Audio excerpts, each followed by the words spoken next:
Hello friends. आज के video में हम बात करेंगे राहु ग्रह के बारे में। राहु क्या है, कुंडली में ये किस तरह से रिजल्ट देता है और हमारी लाइफ को ये किस तरह से इफेक्ट करता है। सबसे पहले हम बात करेंगे कि राहु क्या है। स्वर भानु नाम का राक्षस था जिसने अमृत पिया था और भगवान विष्णु ने इसका जब अपने सुदर्शन चक्र से गला काटा था तब गले का ऊपर का जो पार्ट था वो राहु में कन्वर्ट हो गया था और नीचे का जो पार्ट था वो केतु में कन्वर्ट हो गया था। तो इस तरह से राहु और केतु की जो है वो उत्पत्ति हुई थी। अब राहु और केतु जो हैं वो शनि के दो एजेंट हैं, यानी हमारे अच्छे कर्मों का हिसाब जो है वो केतु करता है और हमारे बुरे कर्मों का हिसाब जो है वो राहु करता है। इसीलिए राहु की जब दशा आती है तो बहुत से पंडित, बहुत से लोग घबरा जाते हैं कि राहु की दशा आई है, अब क्या बुरा होगा या क्या बुरा हो सकता है। तो बात करते हैं कि राहु जो है कुंडली में कैसे वर्क करता है। राहु जो है वो चार तरीके से वर्क करता है। सबसे पहले कि राहु जो है वो शनि की तरह वर्क करता है। अगर हम चार हिस्सों को 25-25% में बांटें तो राहु सबसे पहले एक नेगेटिव प्लैनेट है, यानी कि 25% उसका नेगेटिव इम्पैक्ट मिलेगा ही मिलेगा, चाहे वो कुंडली में कैसा भी है, अच्छा है, बुरा है, बहुत बढ़िया है या बहुत खराब है। तो एक 25% जो उसका इम्पैक्ट है वो खराब तो मिलेगा ही मिलेगा। दूसरा 25% जो है वो ये तय करेगा कि कुंडली में शनि की स्थिति कैसी है। शनि अगर कुंडली में अच्छा है तो वो 25% आपका पॉजिटिव प्लस पॉइंट हो गया। अगर कुंडली में शनि भी खराब है तो 25% तो पहले ही नेगेटिव था, 25% और नेगेटिव यानी कि 50% खराब हो गया। अगर 25% जो है शनि की वजह से अगर बच जाता है नेगेटिविटी तो 25% नेगेटिव और 25% पॉजिटिव इफेक्ट हो गया।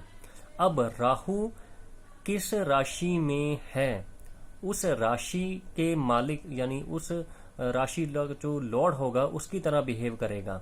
यानी कि राहु जैसे मान लीजिए यहाँ लगन में आपको दिख रहा है 1 नंबर साइन में। अब अगर मंगल कुंडली में अच्छा है तो 25% जो है वो राहु का और ऐड हो जाएगा पॉजिटिव में। अगर कुंडली में मंगल की कंडीशन बुरी है तो 25% नेगेटिव में जुड़ जाएगी, यानी कि टोटल 75% अभी हो गया। अब चौथा ये पॉइंट तय करेगा कि राहु कुंडली में जिस घर में है, राहु के साथ कौन से प्लैनेट बैठे हैं, राहु उनकी पावर को एक्वायर करेगा। 25% अब वो तय करेगा कि कुंडली में अगर मान लीजिए यहाँ पर लगन में शनि हो तो शनि एक तो नेगेटिव हो गया और कुंडली में जो है राहु जो है वो शनि की पावर एक्वायर कर ली, यानी कि यहाँ पर सिर्फ 25% पॉजिटिव पॉइंट और 75% नेगेटिव ट्रेड आपको राहु की दशा अंतरदशा में देखने को मिलेंगे। राहु और केतु जो है एक छाया ग्रह माने गए हैं कि इनका कोई अपना एक तरह से शरीर नहीं है, क्योंकि कुंडली में इन्हें कोई भी राशि, एक परमानेंट राशि अलॉट नहीं दी गई है। ये सिर्फ जिस राशि में बैठते हैं उस राशि को ही अपना घर बना लेते हैं और जहां ये बैठते हैं वहां इन्होंने हानि करनी ही होती है। जब भी राहु की दशा अंतरदशा आती है उस वक्त में जिस पर भी यह दशा अंतरदशा होगी स्थान परिवर्तन जरूर होगा। चाहे एक जगह से उठकर दूसरी जगह पर चला जाए तो स्थान परिवर्तन जो है वो राहु की दशा अंतरदशा में जरूर देखने को मिलेगा।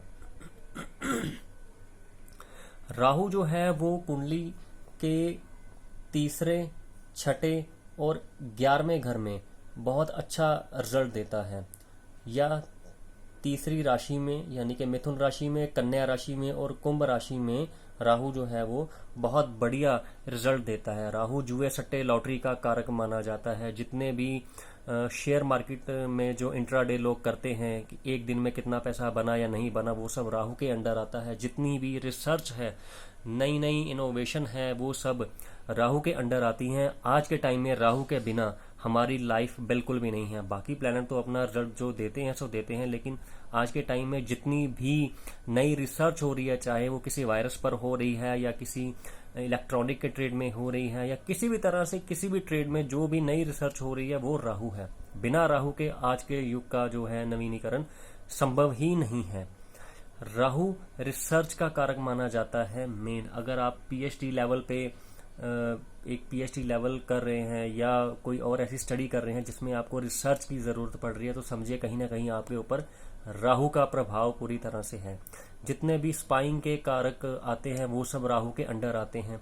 राहु को गंदगी भी माना गया है। जितनी गंदी जगह आती हैं वो सब राहु के अंडर आती हैं, और जितने इन गंदगी को साफ करने वाले लोग आते हैं वो भी राहु के रूप माने जाते हैं। अगर आप राहु का सबसे बड़ा उपाय करना चाहते हैं तो ऐसे लोगों की सेवा कीजिए, ऐसे लोगों को कुछ खाने पीने को दीजिए जो ऐसी गंदी जगहों को साफ करते हैं जिन्हें आप और हम नहीं कर पाते हैं।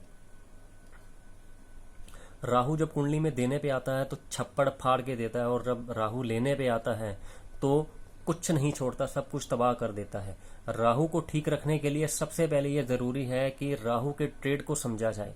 राहु हमारे ससुराल को रिप्रेजेंट करता है। राहु हमारे नाना, जो नानी के हस्बैंड होते हैं, नाना को रिप्रेजेंट करता है। अगर आप अपने ससुराल से संबंध अच्छे रखते हैं, या जो गंदगी को साफ करने वाले लोग हैं उन्हें अगर कुछ खाने पीने को देते हैं या उनकी अच्छी तरह से सेवा करते हैं, तो राहु जिंदगी में आपको कभी तंग नहीं करेगा। राहु वो है जो आपको नजर नहीं आता है।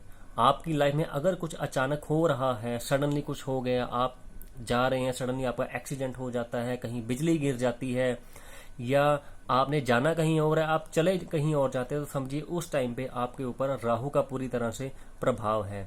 जितने भी स्पेस के प्रोग्राम हैं, अंतरिक्ष है, या ऐसी कोई जगह है जिन्हें हम नंगी आंखों से नहीं देख सकते, वो राहु है। हम आसमान तो देख सकते हैं लेकिन हम अंतरिक्ष को नहीं देख सकते हैं।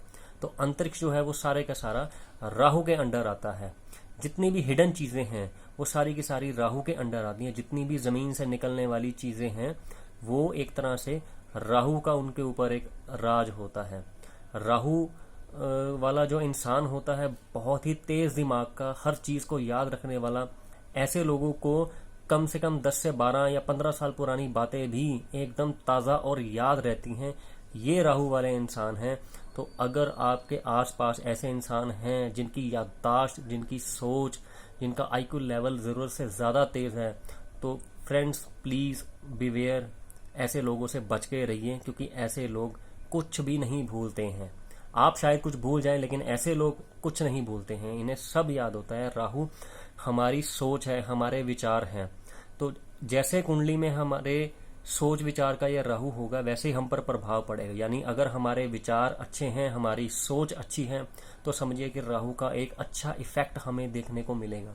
अगर हमारी सोच खराब है, हमारी नीयत खराब है, हमारे दिमाग में हर तरह से गंदे विचार आते हैं, या कोई ना कोई नेगेटिव बातें हमारे माइंड में आती रहती हैं, चाहे वो आत्महत्या तक करने की नौबत ही क्यों ना हो, जितनी भी नेगेटिविटी हमारे माइंड में आती है, तो समझिए कुंडली में हमें राहु का नेगेटिव इम्पैक्ट देखने को मिल रहा है। तो ये कहीं ना कहीं किसी न किसी तरीके से आपके सामने आ जाएगा। तो अगर आप चाहते हैं कि राहु का एक पॉजिटिव इफेक्ट हमें मिलता रहे, तो राहु के ट्रेड, जितने भी राहु रिलेटेड पर्सन हैं, आप उन्हें हमेशा खुश रखिए, उनकी सेवा कीजिए, उन्हें कुछ ना कुछ खाने पीने को देते रहिए। घर में जो टॉयलेट होता है हमारा, वो राहु है, टॉयलेट को क्लीन करते रहिए। राहु आपको जिंदगी में कभी तंग नहीं करेगा। एक चीज और, हमारी छत भी राहु के अंडर आती है। अगर आप छत पे कोई तोड़फोड़ करते हैं या छत को गंदा रखते हैं, तो भी राहु का बैड इफेक्ट जो है हमें हमारी लाइफ में देखने को मिलता है। सो फ्रेंड्स, आज के लिए इतना ही। नेक्स्ट वीडियो में हम अगले टॉपिक के बारे में बात करेंगे। Till then, good bye.